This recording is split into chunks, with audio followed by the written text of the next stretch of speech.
right. We're going to review a remake, Fright Night from 2011. Let's check it out. Peter Vincent, vampire killer. Tour de force, Peter Vincent. Our film starts with this guy going into a room and finding a couple of dead bodies.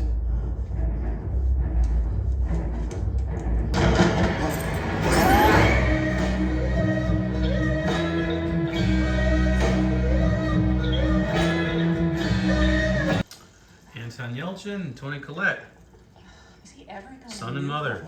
Oh, Mom, come on. He plays Charlie. Adam's missing, right? What do you mean Adam's missing? I keep trying him. No texts, no phone calls, nothing. I don't know if you're paying attention to roll call, but he's not the only one that's gone.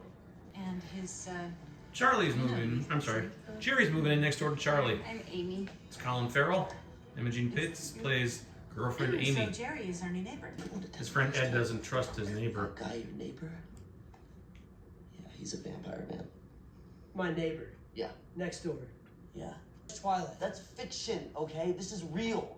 He's a real monster, and he's not brooding or lovesick or noble. He's the fucking shark from Jaws. I want you to know what? Ed bumps into Jerry.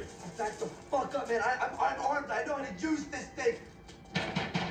Hello? Please. Please, somebody let me in. Someone's after me right now, please. You've been watching me. I've been watching you. Seems fair. It's a gift. And guess what he does to him in the pool?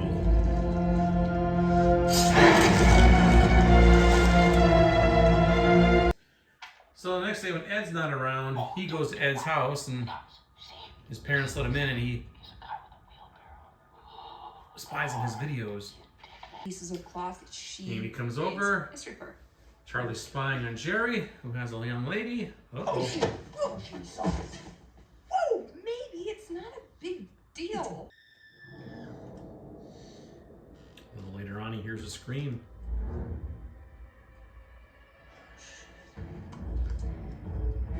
He ended up calling the police on Jerry, but nothing came of that. So later on, I believe he's breaking into Jerry's house to take a few pictures and videos. And inside, upstairs, he finds that young lady kind of trapped, caged. Doris. Charlie tried to bust her out, but Jerry came home and feeds.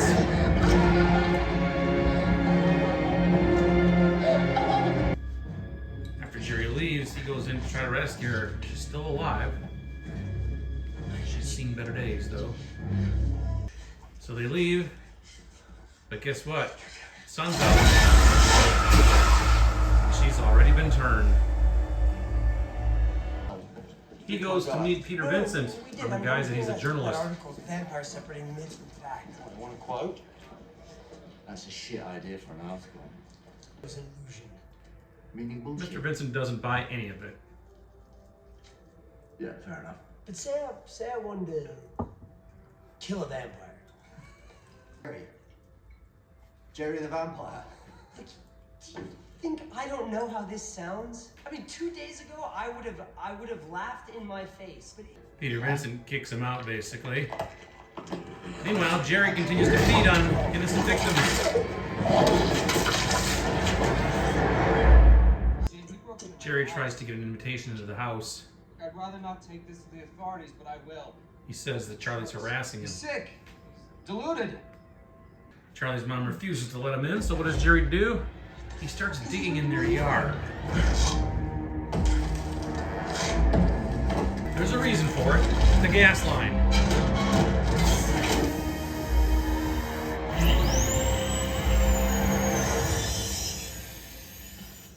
What's that?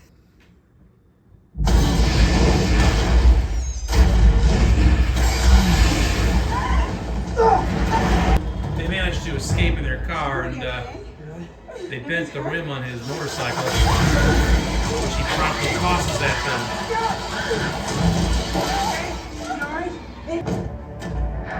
Jerry continues to feed. Follows them.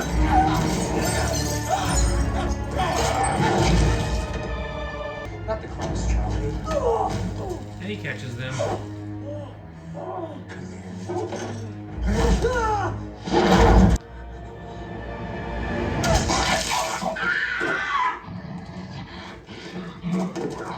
takes him, but she missed the heart. How do we kill these guys? This tribe? You two.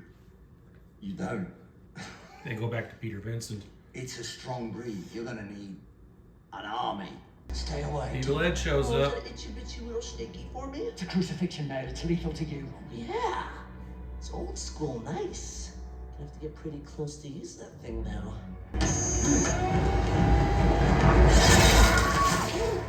Peter goes to hide in the safe room. Ed's arm comes off. Hey, you took my arm! Oh, I think I'm not even trying.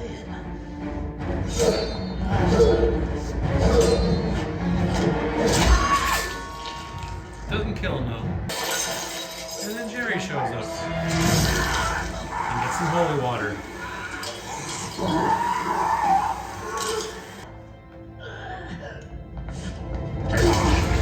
Stake goes into Ed.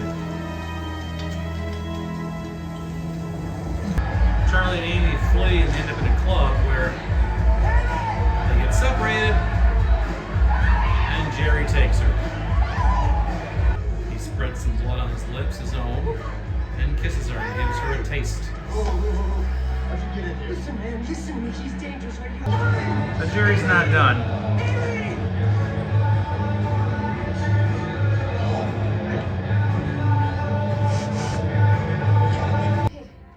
Yeah. He finds her. I'll get you out. Hurry, I Jerry's home, and then she falls through a trapdoor. He also picked up Peter Vincent, who is now a believer, and he's going to help him.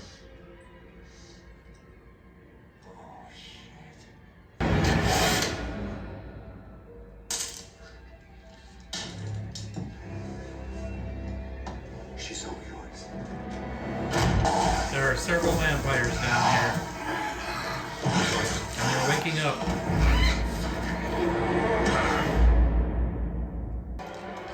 Amy has changed, and she just got staked, but not through the heart. She's still alive. Charlie starts busting some holes to let some sunlight in. Amy needs blood. Jerry obliges. Peter and Charlie are hiding in some sunlight, and Charlie gets a plan. Set himself on fire and attack.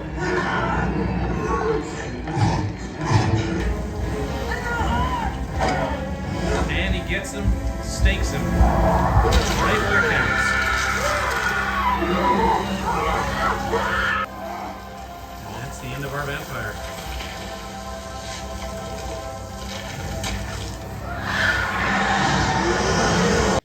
And everybody turns back who wasn't overturned to begin with. And that's our film. You little shit. All right, let's talk about the movie Fright Night, the 2011 version, not to be confused with the 1985 version. Now, that one came out, the original, when I was a kid, and I really loved that movie quite a bit. I really knew not a whole lot about this movie, the remake. I think I got Fright Night Part 2, the sequel to this one. Like when the family videos were going out of business, I think I snatched it up, and then I happened to find the first one, I believe, at another family video, so I had them both. Watched this movie, this was like 3 years ago, and I really enjoyed it. I thought it was really good. I thought, most remakes, especially horrors, I don't really care for much, but this one actually was pretty good. It was similar, but different as well. And I didn't really remember much about it over the past few years, other than anybody asked me about it, I'd say, yeah, it's a good movie. So I pulled it out in here and watched it again today. It stars Colin Farrell as Jerry the vampire, all the same character names, I believe. Evil Ed, Amy, and of course Charlie Brewster, and of course Peter Vincent, vampire killer. It basically follows the same plot as the first one. Charlie lives with his mother, played by Toni Collette. Charlie's played by Anton Yelchin, by the way, who's no longer with us. He was Chekhov in those the new Star Trek reboot movies. But anyway, as Jerry moves in next door, it turns out he's a vampire. His friend Ed recognizes him as a vampire immediately. And Jerry ends up biting Ed and turning him. Meanwhile, Charlie's still with his girl, and then eventually they realize that Jerry's a vampire too, and then Jerry comes after him. He manages to escape, but just for a little while anyway. At one point, Jerry goes to Peter Vincent, who's a younger guy in this movie, not played by Roddy McDowell, and tells him what's going on, and he thinks it's a bunch of horseshit, of course. But anyway, Jerry tracks down Amy and Charlie, ends up kidnapping Amy from this club that they were in, this bar. He put some blood, his own blood on his lips and kissed her, put her in a trance basically, and then bit her and started the conversion process, I guess. Charlie ends up convincing Peter Vincent that, yeah, he is a vampire and we got to do this. So they go to his house. They try to rescue Amy, but she falls through a trapdoor. They go through the trapdoor and end up in a basement area where there's other vampires down there. Now, I guess the sun is already up outside, but it's dark inside. But then Charlie starts shooting some of the windows and stuff, or the other the boards and the headboards and things that are down there. And some light starts to shine in. And eventually, all light shines in, and he actually manages to stake Jerry as well, and Jerry burns up. And the other vampires who hadn't quite turned yet are back into human, including Dave Franco was in there. James Franco's brother was one of them as well. And Amy, who had been slightly turned but not all the way, was back to normal as well. And that's basically how our movie ends.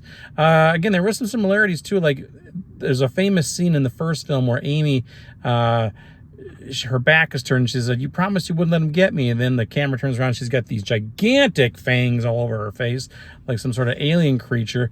They actually do that same thing here. Looked like it was more CGI though, and the same thing happened to Jerry as well. But again, overall, I really enjoyed this film. I thought Colin Farrell did a great job as a vampire. It was convincing, and there were some genuine chills in this movie. No nudity at all. I think the first one had maybe one scene in it, maybe two. But yeah, some decent gore, although it was CGI gore, at least as far as I could tell. But it was a fun film. Good movie. Now, the sequel, Fright Night 2, to this one, I don't recall that being good at all. I don't remember much about it. I did watch it once, like I said, about 3 years ago maybe, and nothing stands out about it other than the fact that I remember I didn't enjoy it very much. So I'm not going to watch that one. But Fright Night, the 2011 version, it's pretty darn good. And that's saying a lot coming from me, because I'm usually not one to enjoy remakes and reboots, this sort of thing, but it's good. It really is. Check it out. Leave some comments on what you think about Fright Night 2011. Watch it. Bye.